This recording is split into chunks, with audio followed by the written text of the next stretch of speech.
Welcome. Today we're going to talk about new trends on corporate startup collaboration for scaling. We're going to talk about it in the post-COVID, but I don't feel like we're done with COVID yet. So it's going to be relevant anyway. Access to customers, that's key for any startups. Having access to the big corporate leaders in Europe is very hard. For example, if you are an entrepreneur coming from Norway. So this is one of the topics that the EIC has been taken very seriously. So from 2017, EIC has had corporate programs, and it's been more than 45 initiatives.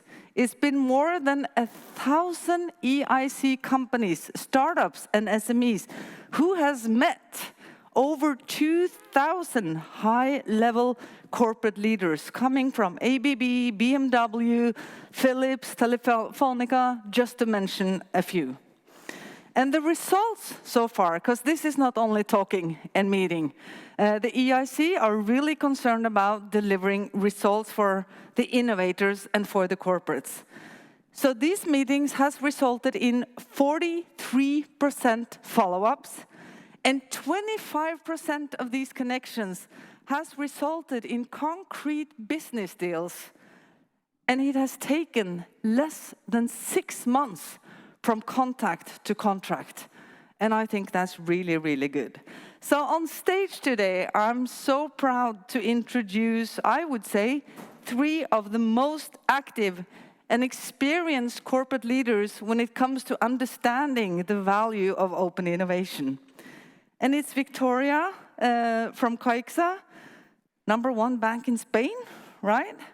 And then it's Vincent from Thales, and this is the largest satellite manufacturer in Europe.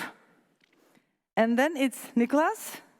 You come from ABInBev, which is the world's largest brewer. But it's more than beer, right? Absolutely. So I want to join you, and I'll just start very informally with the first question. Why would you even prioritize this? Why would you partner with EU and EIC to get close to startups and spend time on these initiatives? Anyone want to start? Ladies first? Well, ladies first, in such a case. I've had the opportunity to be a jury member during Horizon 2020, the pilot. And I had the possibility to see at the high quality of the companies selected. Really, these are the top guns, the best of breed of what is innovation and technology in 27 countries now, plus 10 associated countries. Now, when you're a corporate and you're seeking for innovation, I mean, this is really speeding up time and cost. We organized it, a corporate day, CaixaBank, Payments and Consumer, with the EIC.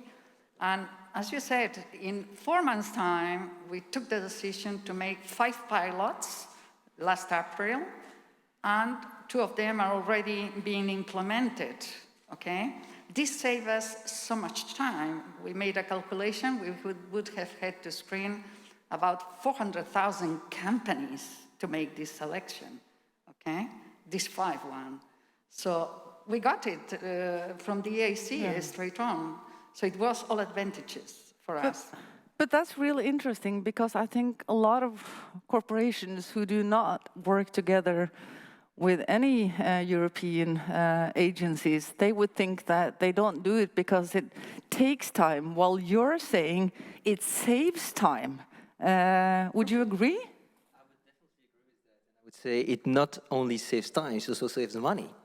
So for us, we started with a corporate innovation day in our GTech Lab, Global Innovation Tech Center, based in Leuven. And we invited there more than 93 different investors as well, coming from different backgrounds. So not only did our experts internally join those sessions, but also we had other leaders, innovation leaders, coming from other different companies, tech giants, also other FMCG companies that joined us in the journey. And so we quickly figure out that for us, it gives us a benefit of having already created a list of startups that were matching our business needs and challenges, but also having the other actors being present during those corporate innovation days gives us the opportunity to partner together with some of them and therefore exponentially increase the level and reach of our pilots together. Yeah. Vincent, would you say it's about time and effort for you too? Yeah, definitely. I mean, similar example as Nicolas, we did a corporate day that was the most recent action we had with the EIC. And to give you an idea, we had 120 applications. On a similar day that we would organize with actually some other agencies that I will not name, but closer to space typically, or even with specialized organizations in charge of finding startups, you know, these kind of brokers, we would have 20 to 30 quality applicants. Here we were at 120. Another figure which definitely highlighted to us the high interest to work with the EIC is that out of the 12 applicants, we had 80% of follow-ups with them. Oh, wow. 80%? Compared to 20% we would have generally during such days. So it's been a no-brainer that there is value for us to partner with the EIC. We're actually also working on a larger framework agreement together to see on the other aspects about investments, so co-investing in the future champions or helping the different champions to basically pop up and be strong in Europe. Yeah. So you want to comment? I just would like to add something on what Vincent said, is that also on top of the time, money, and conversion rates that were increased during those days, there was also a big factor, I think, that is worth mentioning for big corporation, is that you also create some kind of change in the mindset. You know, you're bringing that into the walls of the company itself. And then all the different employees working around can be merged, you know, during those days and see what kind of real innovation is taking place outside. And I think it creates this kind of new change of mindset and feelings in employees' day-to-day work. And now they are thinking, or we give them the right tools to think far and beyond. I think that's a very good point. And I'd like to ask you about that, Victoria, because sometimes when there are corporate leaders who are eager to present projects, they could meet not invented here syndrome, you know, by their own technologists or own R&D department. And as I understand, Victoria, this was not the case in your bank. Let's tell us about, tell us. No, it wasn't at all, because the immediate answer from the top management when I proposed to organize the corporate day was yes, immediate yes, okay? And the involvement within the company, I think it's important to mention that for CaixaBank Payments and Consumer, there were about 80 meetings. I mean, the respective teams who have to implement the pilots, the potential pilots, were working with the startups to identify which was going to be the business case, the user case within the bank. Wow. Okay, and this was an incredible value. As Nicolas was saying, I mean, there was already a movement to change of mindset, and proceeding to this step, I mean, was like a rush, you see? And the management, the top management took the decision of from 21, 21st, finally we selected 11 pilots, 11 potential pilots, and the top management took the decision of the 5 pilots in 30 minutes. In 30 minutes? 30 minutes, okay. Wow. Because was presented That doesn't sound like a jointly, bank decision. was presented jointly within the teams, operational teams from the bank, jointly with the startups, and this was a joint cooperation, and it was great. Yeah. Vincent or Nicolas, do you have any not invented here syndrome at your corporations? Well, basically, we are in a domain or domains where, like the others, but startups is just now a real reality. There's been for sure at the beginning, like for many corporates, I guess, the fear of, or the why are they here, basically. So if I put it just in perspective, corporates versus startups to start with, yes, at the beginning, but I think we all believe the world is just shifting from the top to the down of the company. And once again, with the EIC behind bringing actually, I would say, a different angle on what we do in terms of open innovation. So in the sense that we have classical channels, I would say, like the space community or the cyber community, and so on and so forth, or locally in the countries or elsewhere. Here we have really a broad global approach and access to multiple startups all across Europe, qualitative. So basically, no-brainer as well, like Victoria, to go to next steps, because we could really see that this has been so far the best experience for us, once again, in terms of working with the ecosystem to work together with the best startups. Any comments to that, Nicolas? Yes, I tend to agree with my colleagues here from the panel. However, I would like a slight touch here, meaning that in our company, it also depends which topics you're tackling. So if you're talking about like creation of new beverages or let's say change of recipes and the likes, there's still a component, a secret component, I would say, in that respect, that you cannot open, to everyone. Not saying that for new beverages that cannot be done, but for existing beverages and recipes, for instance, this is something you cannot share to the outside world. And this is, let's say, one angle.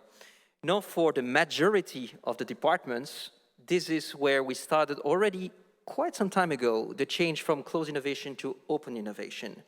Like 9 or 10 years ago already, the company opened what we call the Beer Garage, which is a Silicon Valley-based office, global Silicon Valley-based office, fostering on digital innovation for all the different zones across the world. That department has further increased. We had like local entities with specialization in different countries, like we have for supply chain in Tel Aviv, in Israel as well. We have different components in India, APAC, US, Europe, of course, and Africa. And starting, with one entity, developing it, encouraging it together with the business partners locally in the different entities and zones, has proved to deliver, not only this change of mindset we were talking about, but also proved to deliver tangible results for the company bottom line. So far, you haven't experienced any obstacles that we can take lessons learned from if other corporates are looking at going into partnerships like that. Any thoughts about that? What kind of obstacles you could beat? I would say there is the usual institutional syndrome, I would say. Institutional syndrome? Yeah, in the sense that basically we are corporates, we are here for business, and there can be a bias of, this is an institution, this is the European institution or the national institution, it will take ages, it will not be efficient, it will not be agile, whatever, you name it. And there can be a bit of that at the beginning. You may find some people like that. After that, it's the usual trick, finding the right people who understand quickly the benefit and just carrying on. But, institution can be, I think, a hurdle from a corporate perspective. Learning how to...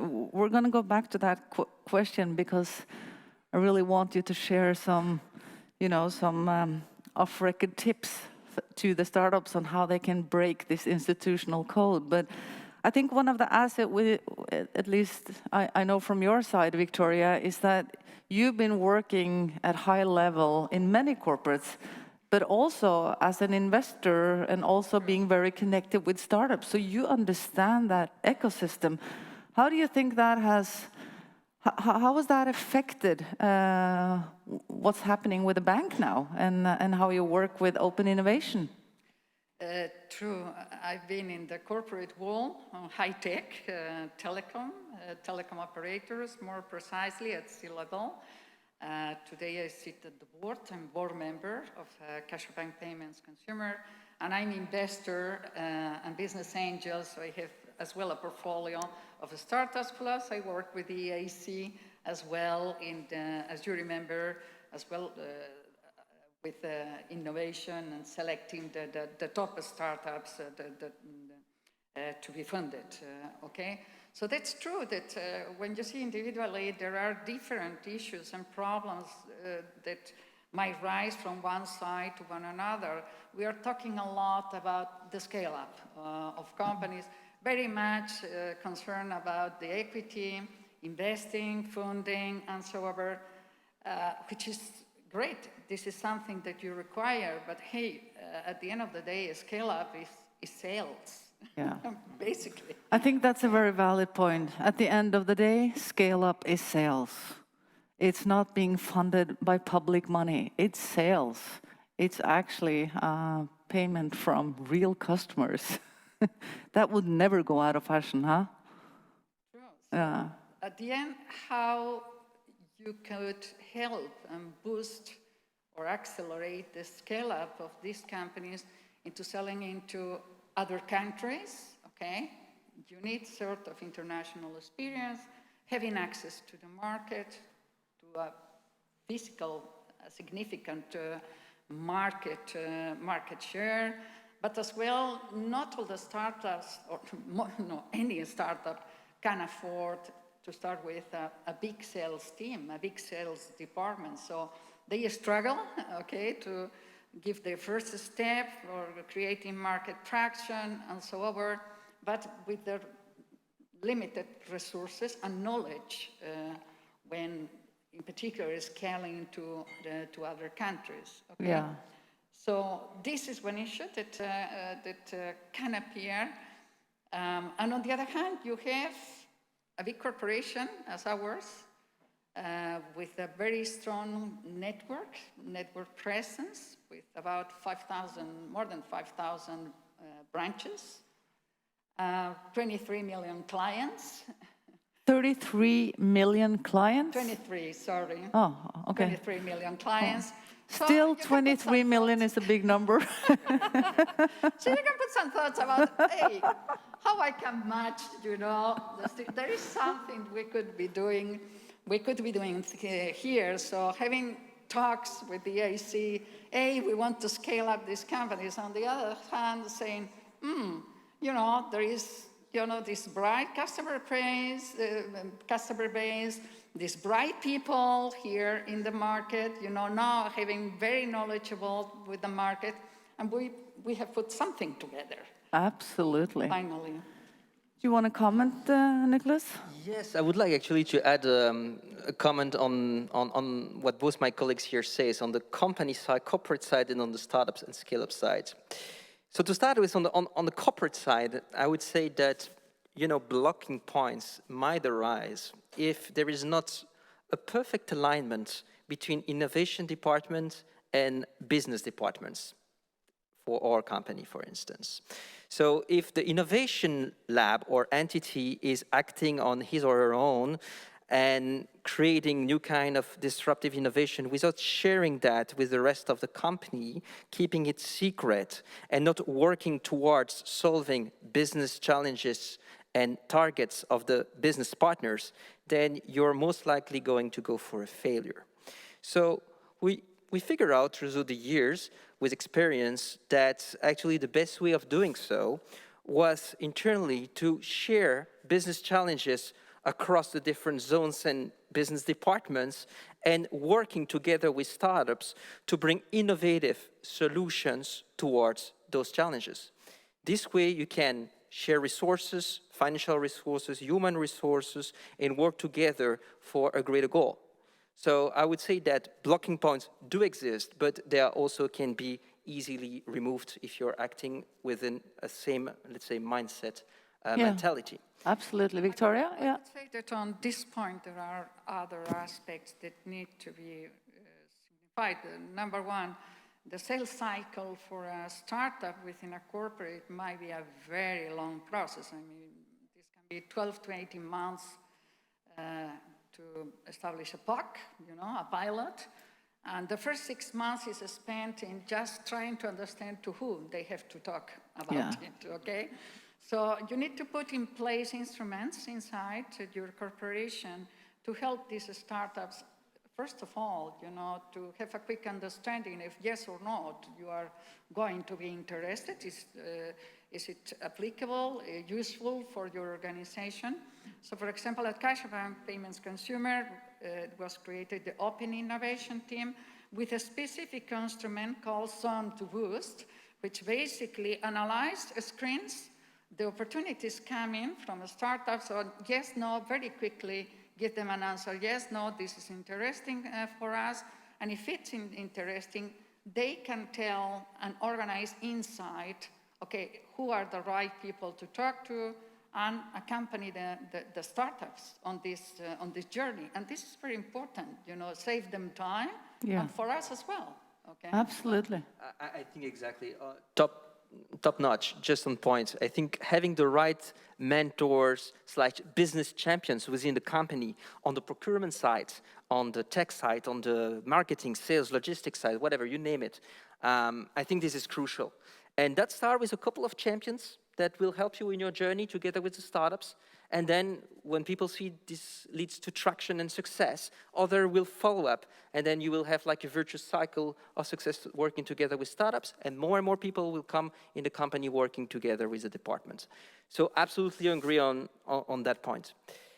And then linked to that still, what can be the blockers for the startups? We already tackled this point. Procurement-wise as well, very important, often neglected. I think, very, very important point as well, being paid on time. Their runway is not the same as for other big corporations, for instance, so very important to take that into consideration while running pilots and the likes.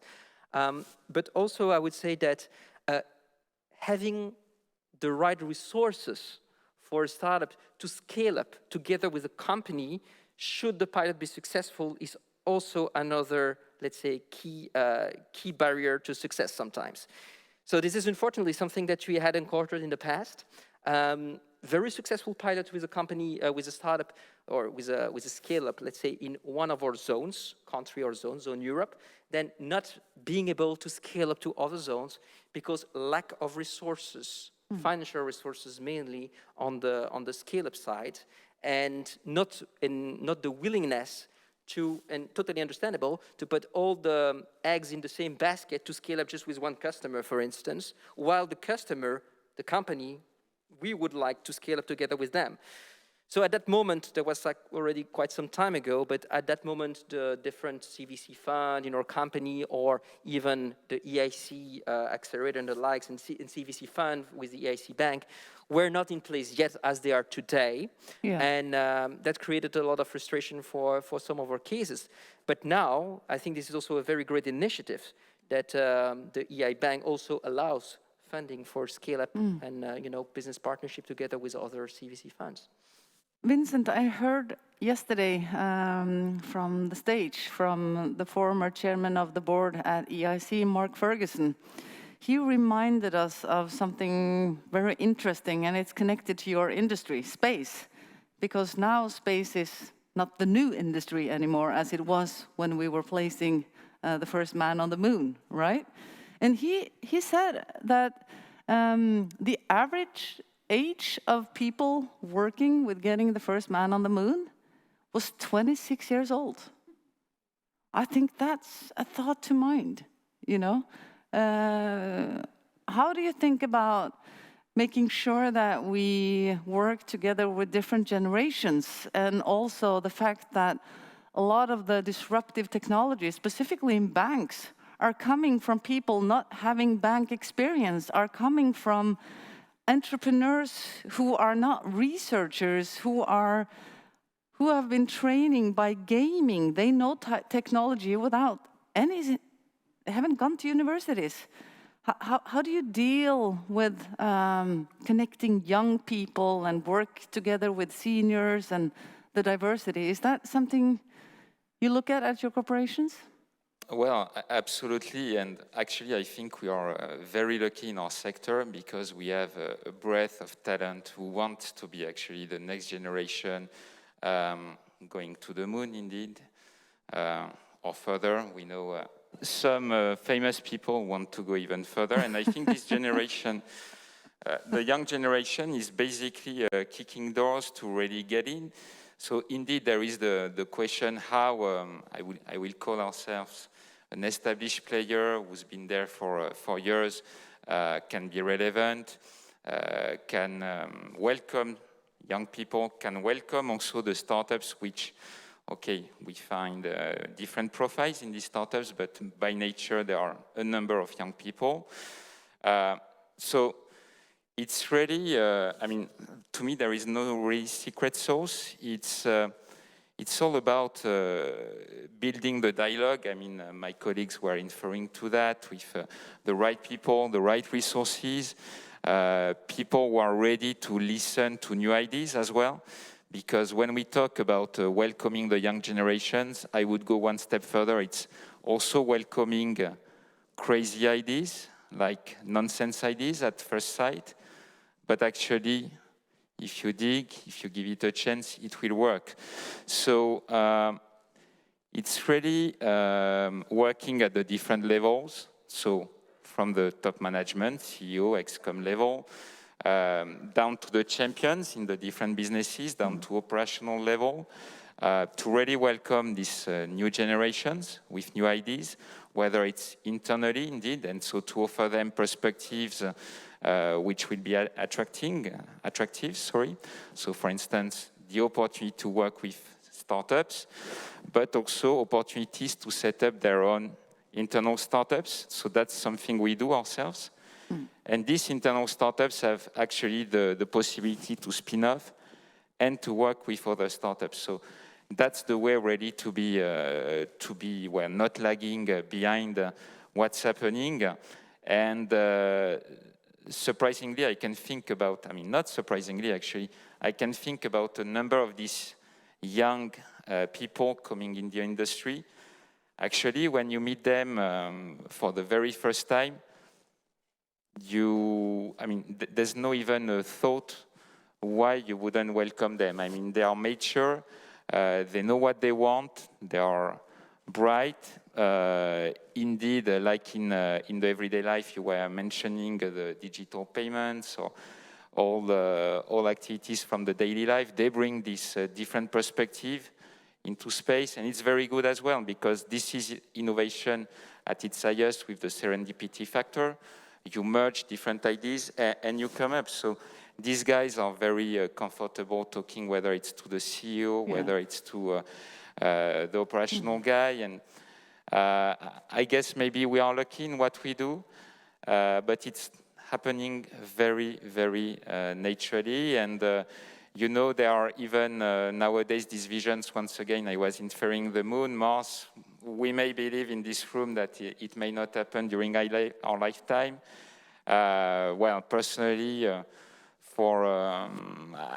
I believe it will come actually, and we will see maybe, you know, like the daily life as it is today on the Earth, on the moon, for instance, for cities. And in this case, we have, there is not a question that the youngsters need to be on board, and they are getting on board. And it's great that we have all this direction all together. One last point to touch upon. We talk a lot nowadays, and for good reasons, about climate change, sustainable development, and so on and so forth, which is even a stronger concern, I think, for the young generation. In our sectors, there's been, I know, some polemics, you know, publicly about the recent trips going up there and so on and so forth. But that's that. One thing which is interesting is that the youngsters come in, I think, with the idea to see it as a way to solve issues. So space can still, you know, observe what's going on the Earth. We know well what are the emissions, what are the places which are, well, for instance, in the North Pole or the South Pole. It's thanks to space that we can figure out that we have a problem and we need to do something.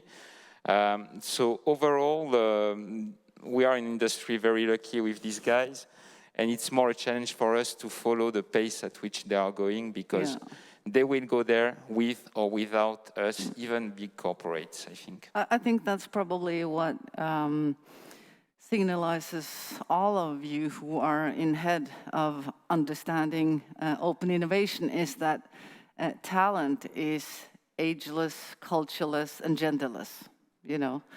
But managing and leading those kind of teams is a difficult and different job than just having the same group of people being the exact same and background as you.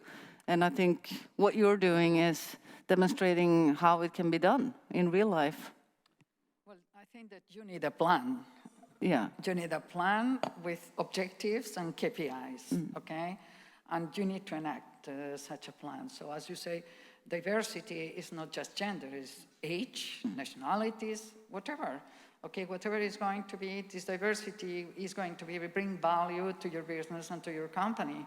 But you need a plan for that. And you cannot discard the skills that you have in-house. You may have to think, okay, fintech is not just youngsters, okay? You might need some gray hair to manage, 23 million customers, all their money. So you might need some experience. So can you manage that without gray hair? 23 million customers. I think you need a very good mix up, about market dynamics, history, clients, etc. So you need a good combination. And as well, I think that very nowadays, the young people is very prized, okay? And people over 50 are getting more and more discarded in many organizations, unfortunately. So, and this is real value. It can be the history of the company that you are losing. So you need to have plans as well. Okay, how I can make these people evolve more digitally, acquire digital skills. So not everything is about acquiring it from the outside world. This can be about how I can make my people grow inside my company, become more digital, with a much more digital-oriented culture, and make these combinations as well. Okay. I just want to bring on your word. You must have a plan, because we do have a plan today, and we want you to see. I think it is for the first time. Yes. It's a pilot. And I don't think I should introduce it. I think you should introduce what we're now about to see. Well, yes, we have been talking, thank you very much, Anita and the EIC for giving me this opportunity, because we have been talking so much about the scale-up of companies, how corporates can help the scale-up. As we have said, scale-up is sales, basically. Okay, so what you're going to see, we have a video, by the way, quite self-explaining, and which is the first of its kind. It's a premiere, the first time in Europe that a bank is going to perform such an experience with the EIC funded company. So better than words, I would like maybe to enact a video and you see what is it about. Are we ready to run the video? I think it will speak for itself.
Wow, I think that deserves an applause.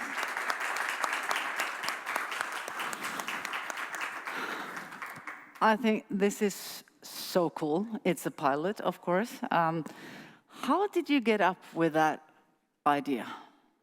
Because I know, even though you probably don't like it, it did come from you, Victoria. Yeah, that's true. Yeah.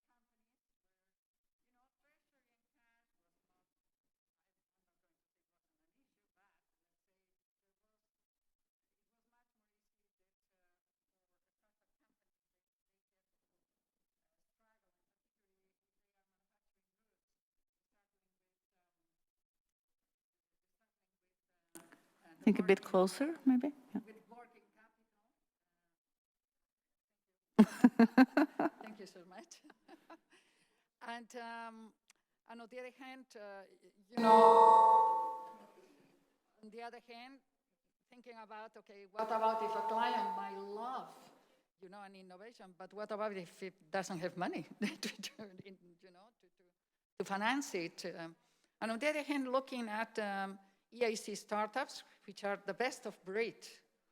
So all the dots connected together, but I have to say that here is one of these situations where you think about and say, well, the EIC has ambitions, CaixaBank has ambitions to be a top leader in innovation as a bank, but this is where it enters in action. And the immediate answer, well, it was so quickly yes, that even me, I was surprised about it, okay? That everything connected together, and I have to say that the teams have been working so hard to put this pilot in action, into motion, both the EIC teams and CaixaBank teams. So this is the official announcement. So startups, if there are entrepreneurs watching this space, hey, what do you think about having 3,000 sales advisors specialized in the agricultural sector and having access to 500,000 clients in this domain? We will sell for you and we will market for you, we will visit clients for you. This is, and we will come back, of course, with the results, purchase intentions. Yeah. So what do you think? Okay. I think I really hope that this will be some best practice that other corporations can learn from. And I think this is agri-tech. It's one of the hottest growing sectors, and it really supports the EU Green Deal. It supports the UN Sustainability Development Goals. And I read just a couple of days ago that actually Bill Gates, he's become the biggest landowner in the US. He doesn't own things if it's not going to grow. But he's also taking care of the earth because it's really needed. It's not enough food, and the way we're treating the earth, we don't have a planet B. So it's really and it spot on. has to be done in sustainable ways, and Yeah. we do not have to forget that agriculture is one of the biggest polluters, so that's why we are looking for sustainable solutions in addition to, vertical farming, precision farming, connectivity for rural areas. This is where we have the shadows, the shadow areas from the telecommunications, and as well power generation, energy. How we generate, how we connect the innovation if we do not have power supply, energy supply. So we think about, number one, this is a pilot, but scalable to other, I think is going to be successful. I'm quite convinced. Yeah. Then we will be able to scale up to other industries, health, for example, and other industries, but as well to other countries. Yeah. We think that finally, the final awarded companies will be around in between 25 to 30 companies. This means 3 to 4 per vertical sector and horizontal sector that we have defined. And then we will take them to market. We will demonstrate that market traction, pricing policy. Hey, think about, which is one of the biggest problems you as an entrepreneur may have, is how I match the right pricing Yeah. for the client with the right volumes that I need. Yeah. Okay, so in one shot you might have enough volume of contracts that allows you to provide the right pricing to the market, to your clients. But Victoria, we will invite you for sure back so we can get some lessons learned from this. We only have a minute and a half left, but there's been coming questions because there's a lot of audience online. So you have time to answer one question here.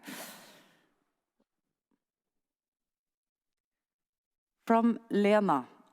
The corporate culture can be quite different between startups and big corporations. What would be your strategy to deal with potential conflicts of views? You touched it, kind of, Nicolas. I think indeed it's a very good provocation being shot online. I do believe, that, again, there might be conflict of interest in terms of way of moving, but this is as well the role of the innovation department to be kind of the middleman, or if you can say the translator between the language of the startup and the language of the corporation. So I do believe that eventually the greater goal here is to make business together, scale together, and making an impact together. And I do believe that if you keep this mindset and objective in mind, you cannot go wrong. Whatever your partner is, startup or corporation. I think we will end it with that. I think that was a perfect encouragement to startups and to corporates. And I'd like to thank you, Victoria, Vincent. Thank you so much, Nicolas. Let's go and grab a coffee. Right? Thank you.